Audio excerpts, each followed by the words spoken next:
അപ്പോൾ ഇന്ന് ഞാൻ യൂസ് ചെയ്യുന്ന യാണിനൊരു പ്രത്യേകതയുണ്ട്. ഇത് ടീഷർട്ട് യാണാണ്. പക്ഷെ ഇത് വാങ്ങിയതൊന്നുമല്ല, പക്ഷെ ഉണ്ടാക്കിയതാണ്. നമ്മൾ പഴയ ഉപയോഗിക്കാത്ത ലെഗിനും അതുപോലെ ടീഷർട്ടും അതൊക്കെ കാണില്ലേ, അത് വെച്ചിട്ടാണ് ഈ യാൺ ഉണ്ടാക്കിയിട്ടുള്ളത്.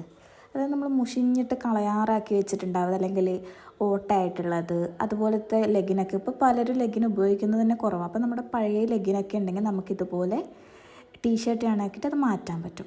അതിൻ്റെ വീഡിയോ ഞാൻ ഉടനെ ഇടാം. എങ്ങനെയാണ് നമുക്ക് നമ്മുടെ പഴയ ടീഷർട്ട്സ് ഉപയോഗിച്ചിട്ട് ടീഷർട്ട് ആണ് ഉണ്ടാക്കാൻ പറ്റുന്നതെന്ന് സിമ്പിളായിട്ട് നമുക്ക് ഉണ്ടാക്കാൻ പറ്റും.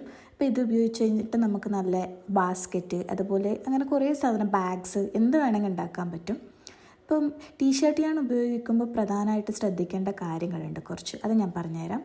ആദ്യമായിട്ട് ഹുക്ക് സൈസ് എന്ന് പറയുന്നത് നമ്മൾ ചെറിയ ഹുക്ക് സൈസ് ഉപയോഗിച്ചാൽ ഒരിക്കലും നമുക്ക് ടീഷർട്ട് ഞാൻ ഉപയോഗിച്ചിട്ട് ക്രോഷ് ചെയ്യാൻ പറ്റില്ല. അതായത് കുറച്ച് വലിയ ഹുക്ക് സൈസ് ഉപയോഗിക്കാൻ ശ്രമിക്കുക. അപ്പം ഞാനിവിടെ ഉപയോഗിച്ചത് 6.5 ആണ്. അതുപോലെ പിന്നെ ഒരു പ്രധാനപ്പെട്ട കാര്യം എന്നുള്ളത്, ടീഷർട്ട് ആണ് ഒരിക്കലും ബിഗിനർ ഫ്രണ്ട്ലി അല്ല. നിങ്ങൾ ക്രോഷ് ചെയ്ത് പഠിക്കാൻ തുടങ്ങിയിട്ടുള്ള ഒരാളാണെങ്കിൽ ഒരിക്കലും ടീഷർട്ട് ആണ് ഉപയോഗിച്ചിട്ട് ക്രോഷ് ചെയ്ത് പഠിക്കരുത്. അക്രിലിക് യാണാണ് ഏറ്റവും നല്ലത്.